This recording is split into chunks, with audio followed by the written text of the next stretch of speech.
네, 안녕하십니까. 더불어민주당 장경태 의원입니다. 오늘 이 자리는 검찰 개혁을 염원하는 의원님들께서 소중한 자리 해주셨습니다. 먼저 기자회견에 앞서서 참석하신 의원님들 소개 올리도록 하겠습니다. 최혜영 의원님 참석하셨습니다. 김남국 의원님 참석하셨습니다. 김승원 의원님 참석하셨습니다. 김용민 의원님 참석하셨습니다. 황원하 의원님 참석하셨습니다. 유정주 의원님 참석하셨습니다. 열린민주당 대표 최강욱 의원님 참석하셨습니다. 윤영덕 의원님 참석하셨습니다. 바로 기자회견 시작하도록 하겠습니다.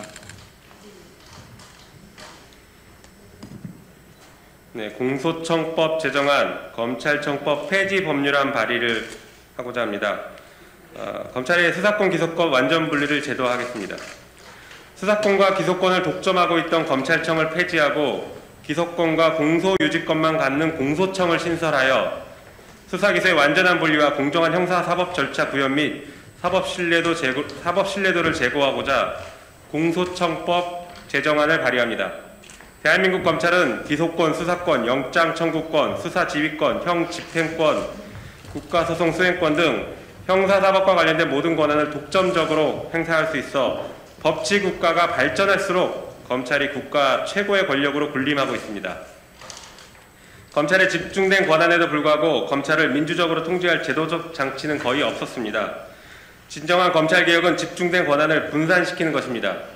1954년 형사소송법 제정 당시 한경만 검찰총장은 수사는 경찰에 맡기고 검사에게는 기소권만 주자는 것은 법리상으로 타당하다라고 말했습니다. 그러나 일제 순사가 남아있는 경찰에 수사권까지 주는 것은 어렵다라는 시기상조론을 거론했고 실제 검찰에게 권한을 집중시켰습니다. 해방 직후 혼란한 상황에서 무장된 경찰을 통제하기 위해 검찰에게 임시적으로 부여됐던 막강한 권한을 이제는 제자리로 돌려야 합니다. 현재와 같이 검찰이 수사하고 검찰이 스스로 수사를 평가하여 기소, 불기소를 결정하는 방식은 권력분리 원리에 맞지 않아 부작용이 큽니다. 제19 감싸기와 표적수사, 기획수사는 모두 그 부작용으로 어제 오늘의 일이 아닙니다. 김학의 차관 사건, MBC PD 수첩 사건, 강기훈 유서대필 사건 등은 검찰이 수사권과 기소권을 독점해 권한을 함부로 남용한 대표적인 사건들입니다. 수사기소의 객관성과 공정성을 담보하기 위해서는 검사에게 공익의 대표자라는 선언적 역할만 강조할 것이 아니라 제도로서 수사와 기소를 분리하여 상호 견제될 수 있게 해야 합니다. 수사를 하는 사람은 자연스럽게 유죄의 방향으로 달려가기 마련이므로 별도의 기관에서 수사 과정과 결론에 대해 객관적인 판단을 해 주어야 합니다. 유독 검사에게 수사권과 기소권을 집중시키는 것은 이러한 점검 기능을 제도적으로 포기하는 것입니다. 주요 선진국들이 수사와 기소를 분리하는 이유가 바로 여기에 있습니다. 또한 공소청 법안은 기존 대검찰청에 상응하는 조직을 폐지하고 고등공소청과 지방공소청으로 이분화하여 부족한 인력과 예산을 효율적으로 활용하도록 하였습니다. 이를 통해 집중된 권한과 조직을 민주주의의 원리에 맞게 분산하고 권력기관 간 상호 견제하도록 하였습니다. 무소불위로 휘두르는 검찰의 칼은 정치적 목적을 위해 사용되어서도 안 되지만 평범한 일상을 위협해서도 안 됩니다. 많은 이들이 마음만 먹으면 누구든 범죄자로 만들 수 있는 검찰을 억울할 때 기댈 수 있는 언덕이 아니라 언제든 베일 수 있는 위험한 칼로 여긴다는 점을 결코 간과하지 않아야 합니다. 검사제도는 시민의 인권을 보호하며 수사가 법이 정한 바른 길을 벗어나지 않도록 감시하는 시민의 도구가 되어야 합니다. 행동하는 의원들 모임인 철험에는 오늘 검찰권 남용을 막고 검사 본연의 모습으로 돌아가도록 불가역적인 제도 개혁을 위해 검찰청법 폐지 법률안과 공소청 법안을 발의합니다.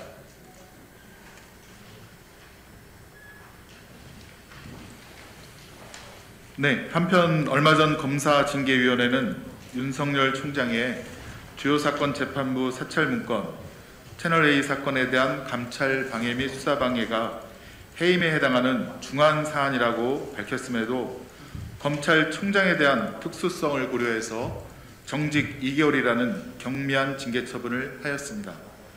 윤석열 총장이 지휘하는 원전 수사에서 산업통상자원부 공무원들이 감사원에 대한 감사 방해 혐의로 구속된 것과 비교하면 솜방망이 처벌에 가깝습니다.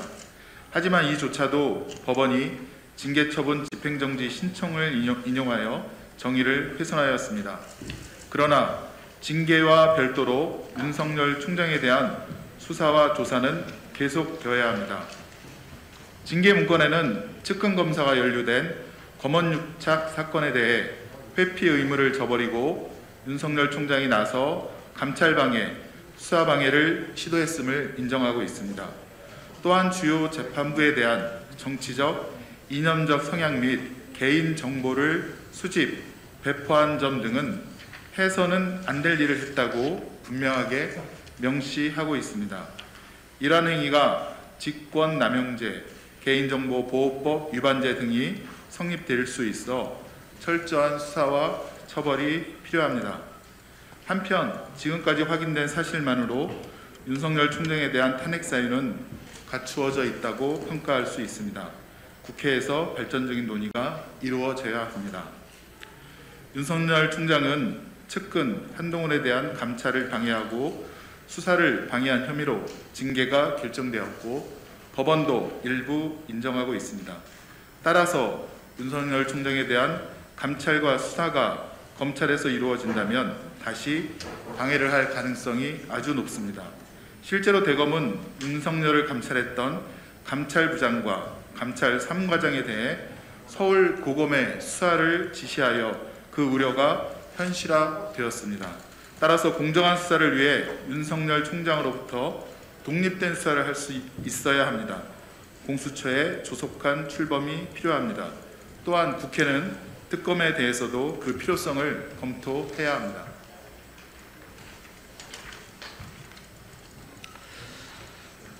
이와 함께 선출되지 않는 또 다른 권력인 사법권에 대한 개혁의 필요성도 강조하지 않을 수 없습니다.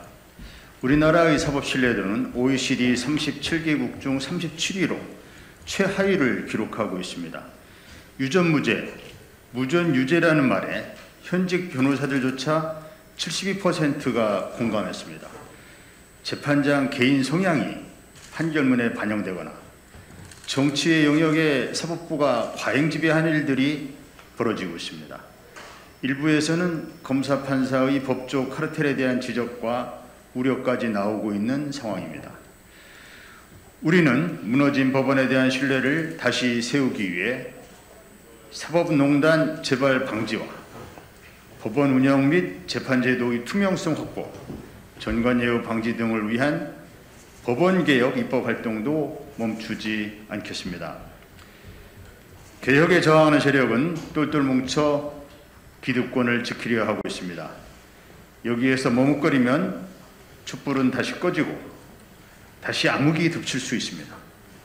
저희는 촛불 시민들이 주신 입법권을 검찰개혁, 사법개혁을 위해 최대한 활용하겠습니다. 함께 지혜를 모아주시기를 당부드립니다. 2020년 12월 29일 행동하는 의원 모임 철험에 더불어민주당 김남국, 김용민, 김승환, 문정보, 윤영덕, 장경태, 최혜영, 황운하, 열린민주당 최강욱 일동 및 더불어민주당 유정주 국회의원 이상입니다.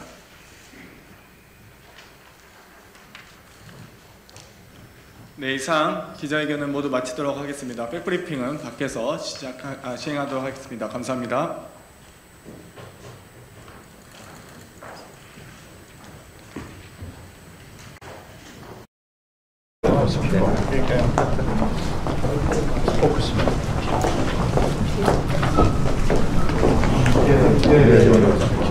네, 질문 받도록 하겠습니다. 질문 있으신 분께서는 손을 들어서 말씀해 주시기 바랍니다.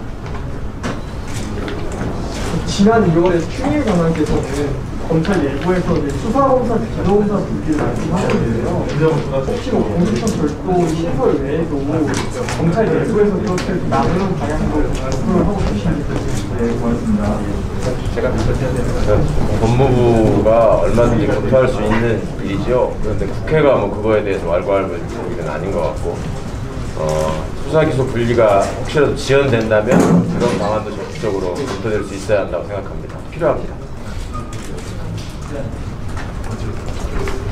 네, 또 다른 질문 있으실까요? 의원님 법안에서 지금 수사 검사들을 이제 보내는 걸 얘기하셨는데 그게 좀 복수본으로 가는 건가요? 수사 검사들을 어디로 보내신다는 거 좀 구체적으로 설명해 주시면. 수사 검사를 보낸다라는 의미가 아니라 지금 검찰청의 검사들이 수사를 하지 않고 기소와 공소 유지만 담당하는 것으로 가는 것이죠. 그래서 검사들이 만약에 수사 기소가 완전 분리되는 상태에서 검사들이 중에서는 나는 수사가 더 적성에 맞고 수사를 하고 싶다라고 하면 검사직을 그만두고 뭐 수사관으로 가는 것들은 가능할 수 있겠는데 그건 개인의 판단 문제이고 공수처법에서는 그것을 전제하고 있는 것은 아니고요. 지금 현재 검사들은 기소만 담당하는 그런 역할을 하는 것으로 권한을 축소하는 경우가 있습니다. 정확히 말씀드리면 원래 하기로 된 일을 하는 거죠. 검사는 공소를 제기하고 유지하는 사람이지 수사를 하는 사람이 아닙니다, 원래. 지금 추미애 법무부 장관이 이 본인의 사표 수리에 대해서 강하게 반발하고 있는 것으로 보입니다. 자, 문재인 대통령 뭔가 추미애 장관에게 약점이 잡힌 것 같은 그런 정황도 보입니다. 반면 추미애 장관의 조기 사퇴를 주장하고 있는 사람은 다름 아닌 정세균 국무총리로 보입니다. 자, 어제 정세균 국무총리가 청와대로 들어가 문재인 대통령과 점심 식사를 했습니다. 이 자리에서 문재인 대통령은 추미애 장관의 명예로운 퇴진을 이야기했지만 정세균 총리는 무슨 말이냐? 빨리 잘라야 된다. 연내 사표 수리해야 된다. 이렇게 강력하게 건의한 것으로 전해졌습니다. 자, 뭐 여러 언론들이 이 보도를 했습니다. 추미애 장관, 문재인 대통령은 겉으로는 명예제대해야지 내년 1월 중순 이후에 뭐 개각을 할 때 함께 바꾸는 게 어때? 그때까지는 추미애가 법무부 장관직을 수행하는 게 어때? 이런 식으로 이야기했지만 정세균 총리가 무슨 그런 다음은 생략 안 된다. 지금 민심을 봐라. 그리고 지금 민주당 쪽에서도 추미애 장관의 조기 이 사표 수리를 이 지도부는 원하고 있는 것으로 보입니다. 그렇지 않으면 지금 흔들리고 있는 지지율, 민주당 지지율이 이렇게 처참하게 20%대로 폭락한 적은 없었습니다. 이낙연 대표가 대표에 취임하고 지금 민주당은 계속 초상집 분위기입니다. 문재인 대통령도 마찬가지입니다. 그런데 문재인 대통령은 이 발언이 좀 수상합니다. 내년 1월 중순까지 명예로운 퇴진? 자, 이 청와대와 또 고위 관계자들이 이런 식으로 언론에 흘렸다고 하지만 반대로 이야기하면 실제 문재인 대통령이 추미애 그거 빨리 보내버려야 돼. 큰일 났어. 이거 내 지지율이 말이 아니야. 그런데 공개적으로 추미애 빨리 사표 수리해라는 말은 못하고 언론에는 정세균을 방패막이 삼아서 내가 그런 게 아니라 나는 사실은 1월 중순까지 데리고 있고 싶은데 정세균이가 말이야 이 총리가 이거 추미애 빨리 잘라야 됩니다. 이렇게 해서 할 수 없이 자르는 모양새를 취하는 것은 아닌가. 우리는 그 내부의 진실을 알기는 힘듭니다. 왜? 어제 점심 식사는 문재인 정세균이 했습니다. 자, 이런 분위기를 보면 확실히 정세균은 추미애 장관에 대해서는 상당히 선을 긋는 것 같습니다. 자, 언론 보도를 보면 과거에도 정세균 총리가 추미애 장관과 윤석열 총장의 동반 사퇴를 건의했다는 기사가 나왔습니다. 자, 뭐 부인하기는 했지만 상당히 그럴 가능성이 있을 것으로 언론들은 믿는 분위기입니다. 그 이후에도 여러 차례 이낙연 대표도 문재인 대통령을 만나서 무슨 이야기를 했다. 본인들은 부인하지만 민주당 입장에서도 추미애가 지금 굉장히 부담스러울 것은 확실해 보입니다. 그런데 추미애 장관이 지금 이상한 행동을 하고 나섰습니다. 그동안 윤석열 총장에 대해서 서울행정법원이 자 업무에 복귀할 수 있는 그런 결정을 하자 추미애는 조용히 도망간 것처럼 숨어 있었습니다. 그러다가 슬금슬금 기어 나와서 이제 페이스북에 글을 올렸습니다. 11일 만에. 그런데 뭐 알 듯 모를 듯 뭐 그날이 빨리 와야 되고 뭐 오기가 힘들고 아무튼 이상한 글을 쓰니 이제 본격적으로 유튜브 계정에서 윤석열 탄핵을 주장하는 국회의원의 글을 갖다가 공유하기도 했습니다. 자, 이것을 보면 추미애 장관은 윤석열 탄핵을 강하게 원한다는 것으로 보입니다. 문재인 대통령이 이 법원 판결 16시간 만에 대국민 사과를 했습니다. 그랬는데 추미애가 이렇게 또 치고 나왔다. 윤석열 탄핵. 자, 지금 민주당 지도부 이낙연 대표와 김태년 원내대표는 지금 김두관 의원 등이 주장하고 있는 윤석열 탄핵을 자제시키는 분위기입니다. 그런데도 불구하고 추미애 장관이 이런 주장을 하는 의원의 글을 공유했다? 이것은 반란입니다. 이게 바로 레임덕입니다. 레임덕은 국민의힘 같은 야당이 뭐 문재인 뭐 나가라 문재인 비판하고 추미애 비판하고 이게 레임덕이 아닙니다. 이건 당연히 늘 하던 일입니다. 레임덕의 징조는 내부에서 일어나는 겁니다. 내부에서. 누가? 장관이 대통령 말을 무시한다거나 국회의원들이 청와대에 반기를 드는 겁니다. 지금까지 문재인 지시대로 청와대의 거수기처럼 움직여왔던 사람들이 민주당 의원들이 아니었습니까? 그런데 이번에는 윤석열 탄핵 입에도 담으면 안 된다고 여기저기서 자제령이 나오고 있지만 김두관은 계속 치고 나갑니다. 지금 김두관은 신이 났습니다. 그동안 아무런 주목도 받지 못하던 그런 과거의 대권 주자가 이제 이번에 윤석열 탄핵 외치니까 언론들이 써주고 하니까 신이 난 모양입니다. 계속 외치고 있습니다. 아, 이거 된다. 지금 전부 다 자기 정치를 하는 겁니다. 여기에 추미애 장관이 대통령의 비서인 장관이 다시 윤석열 탄핵을 받았습니다.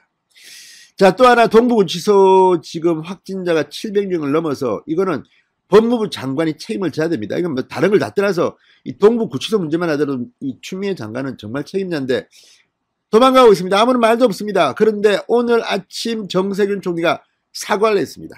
동부구치소의 코로나 확진자를 가지고. 추미애 또 한 방 뒤에서 때렸습니다. 자, 정세균도 아시다시피 대권 주자입니다. 추미애 장관은 빨리 정세균을 밀어내고 국무총리가 하고 싶다는 그런 언론 보도도 있었습니다. 그러니까 추미애는 서울시장보다는 국무총리를 하고 싶다는 거죠. 당대표까지 했으니까. 그런데 지금 입지가 추미애가 국무총리 할 순번입니까? 그냥 자숙하고 그냥 다시 삼보일면을 하든지. 자, 서울시장 후보로도 지금 나와주면 땡큐 베리마치라고 야당은 이야기하고 있습니다.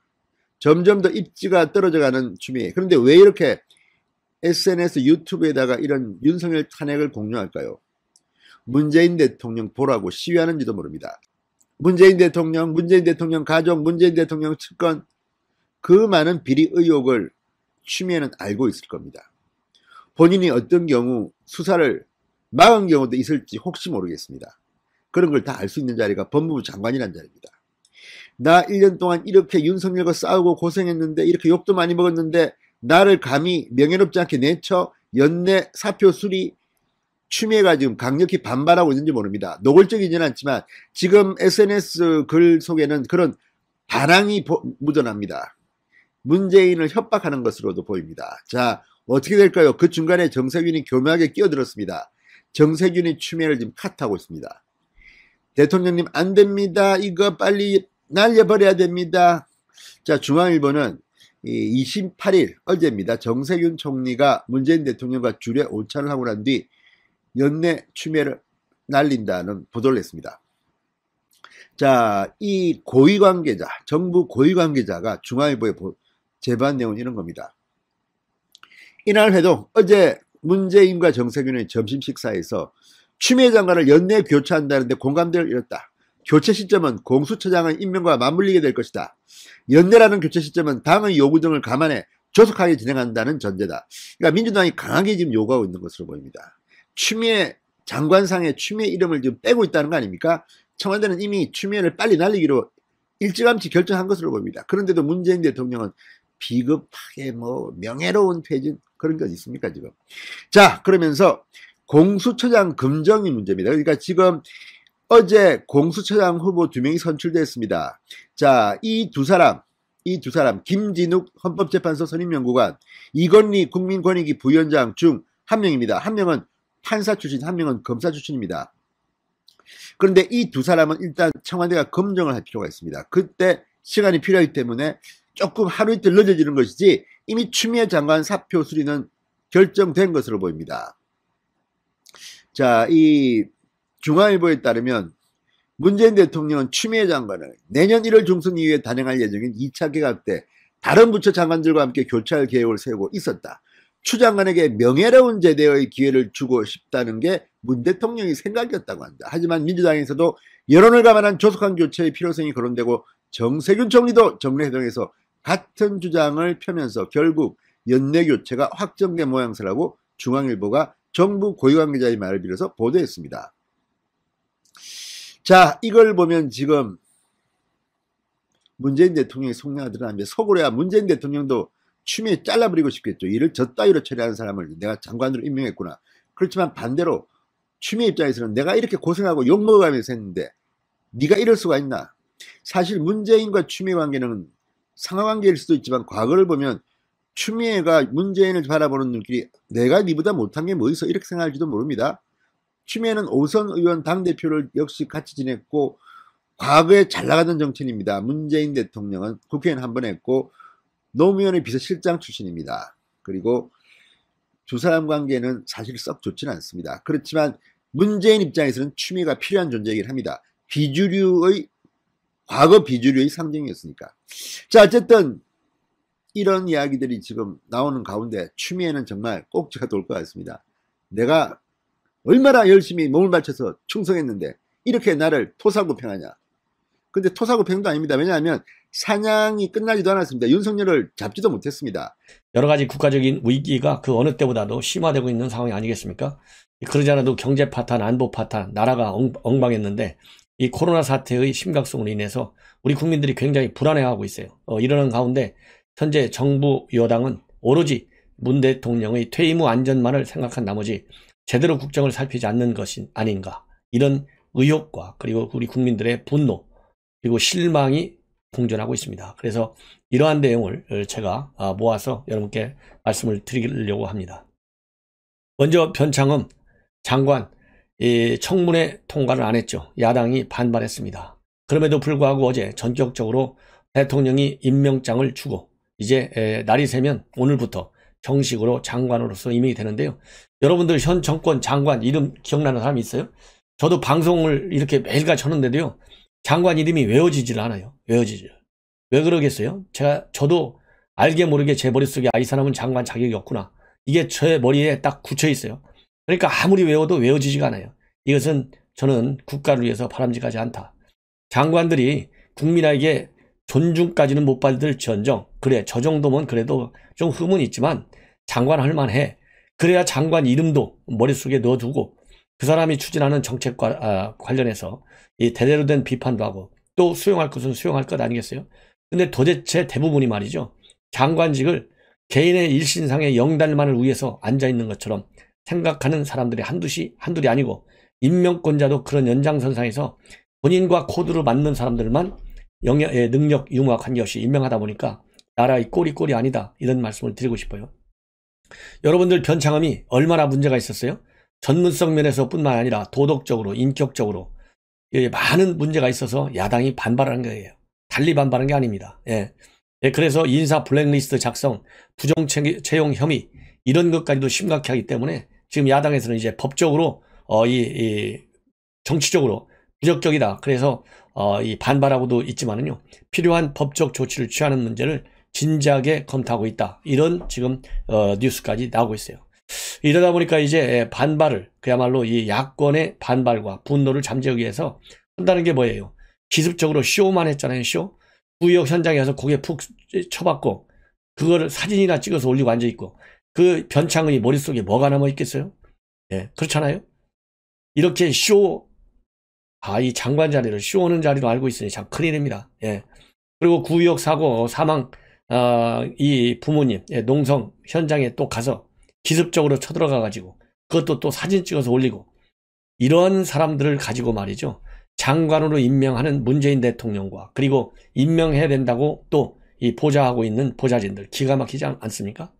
그래서 과거에 법인카드를 과도하게 사용하고 또 자녀 특혜 인턴을 했고 동문들을 낙하산으로 임명하고 일감도 몰아주고 이런 동시다발적 비리 의혹들이 한두 개가 아니에요. 그리고 이 주택 도시공사 사장 시절 때 간부회의에서 쉐어하우스 즉 공공임대주택이죠. 거주자에 대해서 못 사는 사람들이 미쳤다고 밥 사먹느냐 이런 또 막말도 하고 말이죠. 그리고 여성들은 화장 때문에 모르는 사람과 아침 식사하기가 조심스럽다. 이래서 이 성인지 감수성이 부족하다. 이런 비판을 아마 종합적 비리 부적격 세트가 바로 변창흠이 아닌가 할 정도로 저는 도저히 이해할 수 없는 사람을 장관으로 임명했다. 정말 국가 예산, 국민 세금만 축내는 사람이 아니냐 이런 말씀을 드립니다. 그래서 총체적으로 현 문재인 정권이 들어선 이후에 청문회 통과 여부와 관계없이 임명한 사람이요. 무려 지금 3년 반 사이에 27명이라고 그래요. 이 27명은 그 이전 세계 정부에서 합쳐서 총 30명밖에 안 되는데 3년 반 사이에, 그러니까 3개 정권이니까 15년 사이에 30명인데 3년 반 사이에 지금 27명째 이번에 청문회 통과 여부와 관계없이 임명을 했다. 이렇게 지금 알려지고 있어요. 그러니 이번이 26번째입니다. 26번째. 예. 그러니 참 현 정권 차라리 청문회 제도를 없애는 것이 낫다. 이런 비판마저 지금 나오고 있어요. 노무현 정부는 3번, 이명박 정부는 17번, 박근혜 정부는 10번, 그래서 도합 30번, 문재인 정권은 26번. 이 정도로 무능한 인사정책, 그리고 사람 하나를 제대로 뽑을지 모르는 문재인 대통령의 임명권 행사, 문제가 심각하다. 그러다 보니까요, 또 이 문제가 심각한 사람이 또 있어요. 다 인사에서 시작하는 겁니다. 누구겠어요? 바로 이성윤이에요. 추미애는 말할 것도 없고, 이제 추미애 이전에 이성윤이를 먼저 제가 짚어드리려고 해요. 무슨 일이 벌어지고 있느냐? 최근에 징계 국면에서 연가를 썼어요. 지난 21일 날. 근데 어제도 28일 날 또 연가를 쓰고 출근 안 했어요. 공무원이 말이죠. 바쁠 때는 연가가 남아있더라도 연가를 쓰면 안 돼요. 그리고 뭐 요즘은 또 연가를 안 쓰면 돈으로 줘야 되는데 정부 예산 절감 차원에서 연가를 강제로 가라. 이런 또 문화도 있다고 그래요. 그러면 설령 강제로 갔다 연가 행정처리를 한다 하더라도 현안이 쌓여있으면 검사장 정도가 되면 검사장들은 전부 뭐 지검장이든 고검장이든 이거는 측면에서는 검찰 개혁이 필요해요. 예. 지금 뭐 차관급 검사가 수십 명 된다는 거 아니에요? 이런 것은 바꿔줘야 됩니다. 그러다 보니까 중앙지검장도 차관급 대우를 받는데 지 멋대로 연가를 내고 있어요. 왜 그러겠어요? 인사 잘못해서 그런 거예요. 왜 인사 잘못했습니까? 경희대 법대 출신이잖아요. 그래서 윤석열 총장 후임으로 갖다 놨다. 이런 설이 파다했지 않습니까? 후임은 관두고 지금 본인 목숨 건지기도 상당히 불안하다. 왜냐하면 이성윤이가 지금 다루고 있는 여러 가지 살아있는 권력에 대한 수사, 제대로 수사의 결말이 나오지 않지 않습니까? 이 공직자든 아니든 무슨 일을 하면 일을 맺고 끊는 게 분명해야 될 거 아니겠어요? 그런데 이성윤한테 맡겨놓은 살아있는 권력에 대한 수사, 결론이 잘 안 나요. 결론이 나더라도 일단 깔아뭉개고 봤다가 여론의 눈치를 보면서 여론이 세게 나빠지면 그때서 결론을 내요.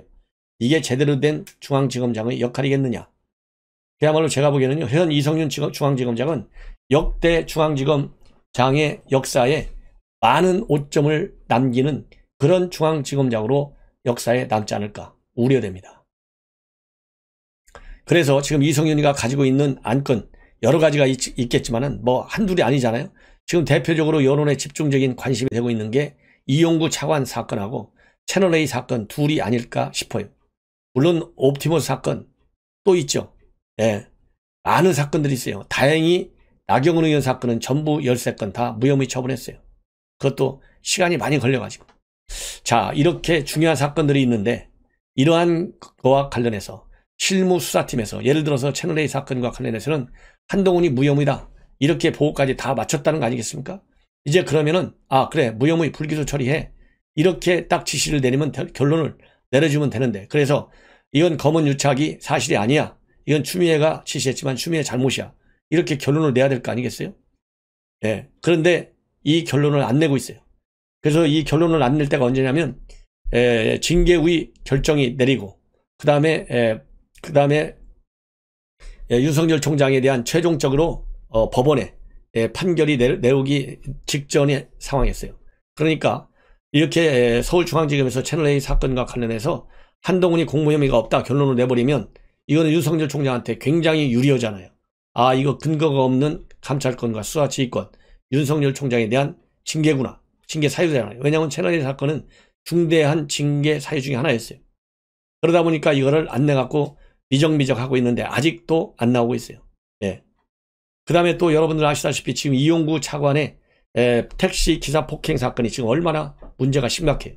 이거는 제가 별도로 또 방송을 해드리겠습니다만은 사건 장소서부터 시작해가지고 블랙박스서부터 시작해서 그 다음에 조서도 본인이 쓰지 않고 경찰이 대신 써주고 그래서 특가법으로 처벌하지 않고 형사법으로 단순 폭행으로 해가지고 내사 종결조차 이 많은 비리가 있어요.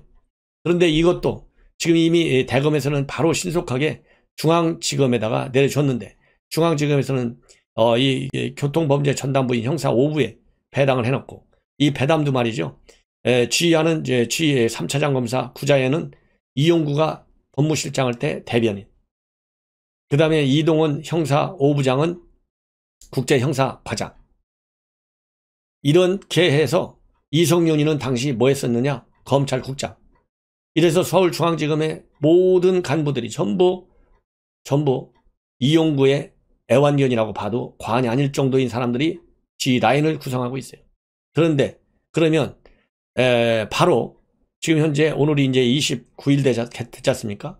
그러면 어제까지 하더라도 형사 5부가 이건 직접 수사하라, 아니면 관할 경찰서로 하여금 수사하도록 하고 서초서가, 그리고 너희들은 지휘만 해라, 뭔가 결론을 내려줘야 되잖아요.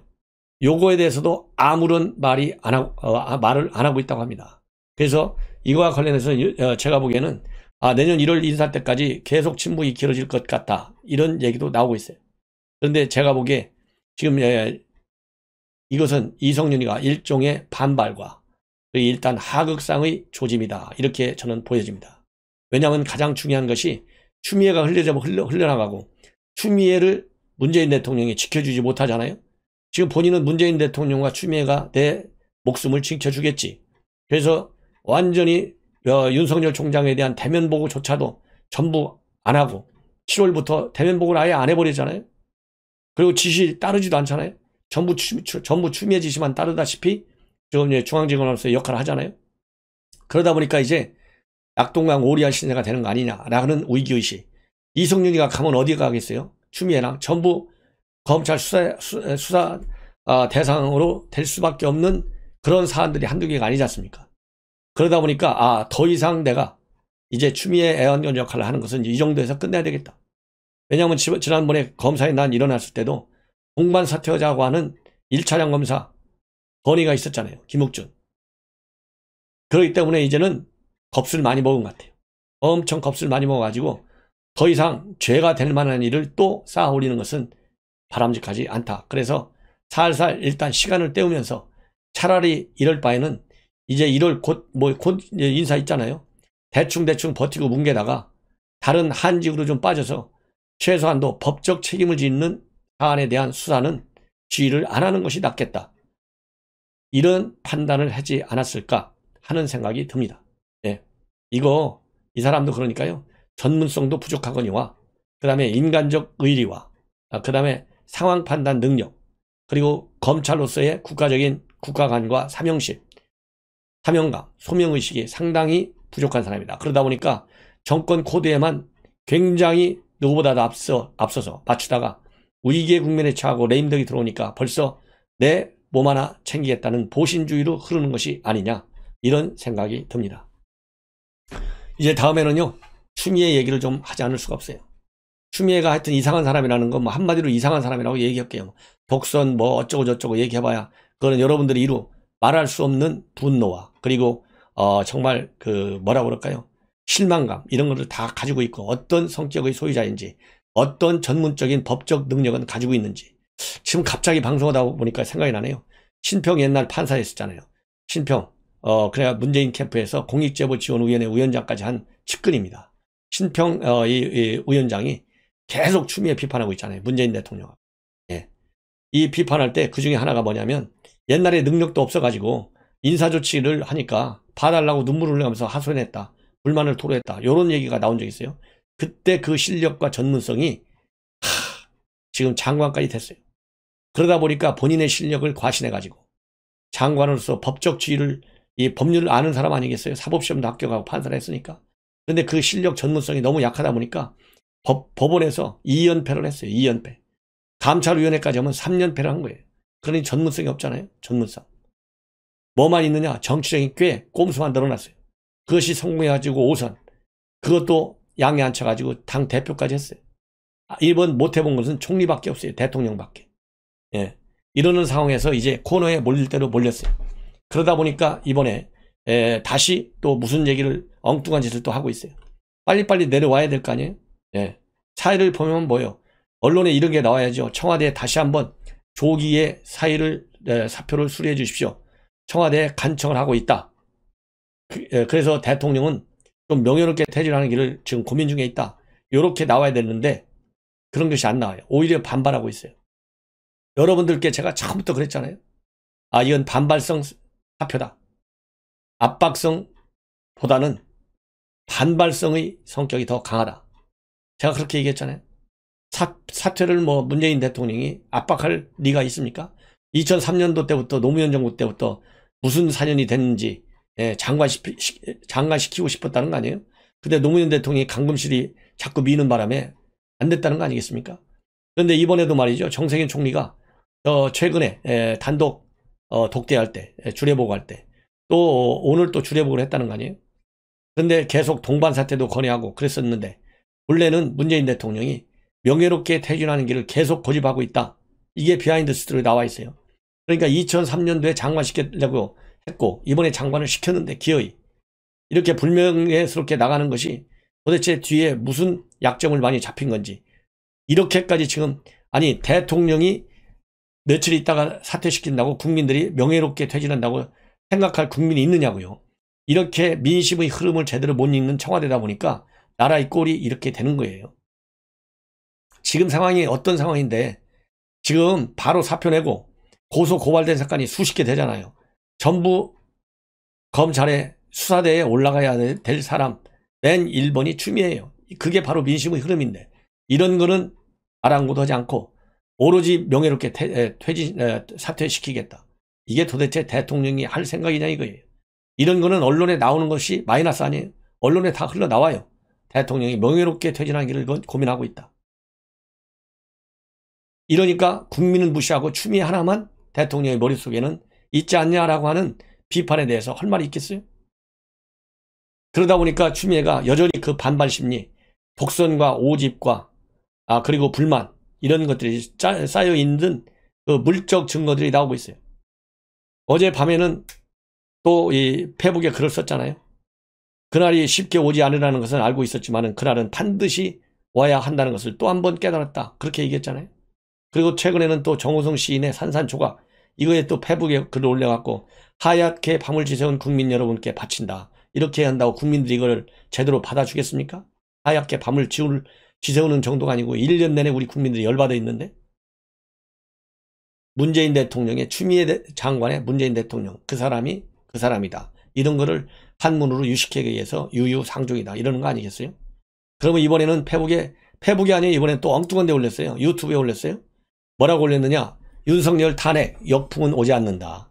이거는요. 최근에 민영배 의원이 윤석열 탄핵해야 된다는 당위성을 오마이뉴스에 기고했어요. 그 기고한 글의 일부분을 갖다 옮겨놓은 거예요.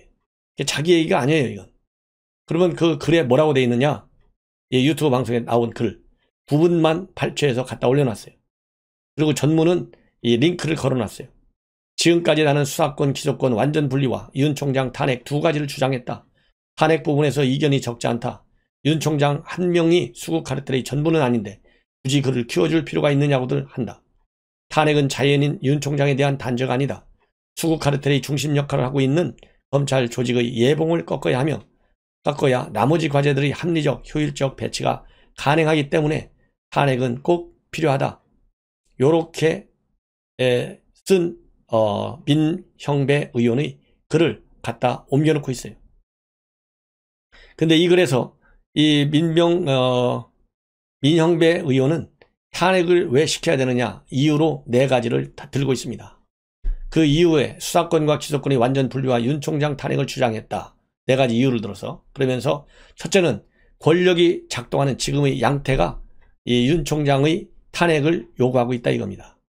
그리고 수사권과 기소권의 완전한 분리를 요구하고 있다 이거예요. 근데 권력이 작동하는 지금의 상태가 뭡니까? 지금 추미애가 쫓아내려고 했던 징계위원회 결정이 받아들이지 않은 이 상황이 이제는 윤 총장 탄핵을 요구하고 있다. 이런 얘기가 되겠고요. 그 다음에 민주진영 지지층이 수사권, 기소권 완전 분리와 윤 총장 탄핵을 강력히 요청하고 있다. 이건 뭡니까? 민주진영의 지지층. 지금 청와대 청원이 40만이 되고 있잖아요. 이거를 얘기하는 거예요. 문바들, 대개문들의 지지. 그 다음에 경험측의 관성을 막기 위해서 그 이상의 반작용을 일으켜야 된다. 이것이 필요해요. 경험칙의 관성을 막는다. 말하자면 보수 검찰, 보수 언론, 보수 정치권의 수구 카르텔을 막아야 되기 때문에 총장의 탄핵이 필요하다는 거예요. 그 다음 네 번째는 민주정 지지층의 열정뿐 아니라 지혜로움까지를 신뢰한다면 머뭇거릴 여유가 없다. 이 얘기는 뭐냐? 지혜로움이라고 있잖아요. 지혜로움이라고 하는 것은 민주당 측에서 말하자면 강성 이 좌파들의 이 투쟁 정신을 높이 평가해 줘야 된다. 이런 얘기나 마찬가지입니다. 그러면서 이 민영배 의원 주장이 결론적으로 탄핵은 자연인 윤 총장에 대한 잔재가 아니다. 수구 카르텔의 중심 역할을 하고 있는 검찰 조직의 예봉을 꺾어야 나머지 과제들의 합리적 효율적 배치가 가능하기 때문에 꼭 필요하다. 이렇게 주장하고 있고요. 그리고 윤 총장 징계 추진은 결과적으로 실패했지만 지지층 가운데 잘못됐다라고 나무라는 사람은 없다. 국회는 민주당 정권은 촛불 시민의 명령을 잘 받아 적어야 한다. 거기에 길이 있다. 지지층의 분노야말로 민주진영의 정치적 대표자들이 가장 두려워해야 할 역풍이다. 이렇게 주장을 하고 있습니다. 그런데 여기서 꼭 우리가 알아야 될 것은요. 이렇게 추미애의 페북 글 왜 이상하게 페북에 올리지 않고 페북 글이 아니라 유튜브 방송 계정에 올린 거예요. 왜 유튜브에 올렸느냐? 이것을 또 우리가 따져봐야 돼요. 첫째는 페북은 공식 계정으로 그렇게 알려져 있어요. 그래서 이 의견, 즉 윤석열 총장에 대한 탄핵 주장 의견을 사적인 의견으로 발표하고 싶은 거예요.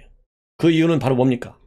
윤석열 총장에 대한 탄핵에 대해서는 민주당 지도부가 반대하고 나섰어요. 그래서 이낙연, 김태년 이런 지휘부가 탄핵은 자제해달라 이런 지금 입장을 내놓고 있습니다. 뭐라고 어제 얘기했냐면 다양한 의견을 검찰개혁 특위 안에서 녹여 지혜롭게 조정하고 자기 책임있게 결정해 나가겠다. 의원들도 최근의 현안을 넓은 시야로 보고 책임있게 생각해달라 이렇게 얘기를 했고 김태년 원내대표도 탄핵 안 한다 딱 선을 그었고요. 서른 의원 이 사람도 국회에서 당연히 탄핵될 거라고는 생각하지만 현재까지 통과될 자신이 없다. 그리고 이석전 전 의원도 탄핵에 대해서는 안 된다. 이렇게 얘기를 하고 있습니다. 그렇기 때문에 공식적인 의견을 할 경우에는 역풍이 우려된다. 이 정도는 또 추미애가 알아요. 꼼수는 아주 좋아요. 머리를 쓸 때는 안 쓰고 엉뚱한데 잘 쓰는 사람이에요. 이런 걸 보면. 그 다음에 왜 그러면 본인 의견은 안 쓰고 민영배 의견을 나온 그 기고문을 갖다가 인용해놨느냐, 링크를 거기다 걸어놨느냐, 이 얘기도 마찬가지입니다. 직접적으로 본인의 의견을 가감없이 쓸 경우에는 지금 민주당 지휘부에 바로 맞받아치는 그런 모양새로 비치고, 그럴 경우에는 이미 1년 내내 윤석열과의 갈등을 일으켜온 추미애, 지금 밑바닥 지지층이 없잖아요. 그래서 대통령 지지율, 정당 지지율 다 빠지는 거 아니에요? 그러다 보면은 본인이 이제 지금 남아있는 게 서울시장과 총리 자리가 남아있는데 서울시장을 많이 밀어붙이지 않겠어요? 지금 우선 급하니까. 그래서 서울시장을 밀어붙여야 되는데 그럴 때 당한테 찍히고 싶지 않다는 것이죠. 그래서 지나치게 대드는 이미지보다는 덜 대드는 이미지, 이 정도 수위에서 나의 불만을 표출하는 정도로 정치적인 만족을 하겠다, 이런 계산이 깔려 있는 것 같고요. 또 왜 유튜브로 올렸느냐? 그리고 또 이제는 또 오늘 이 공수처장 후보 추천까지 했는데 거기에서도 이 윤석열 징계 문제에 관해서는 일체 답을 안 하고 동문서답했어요.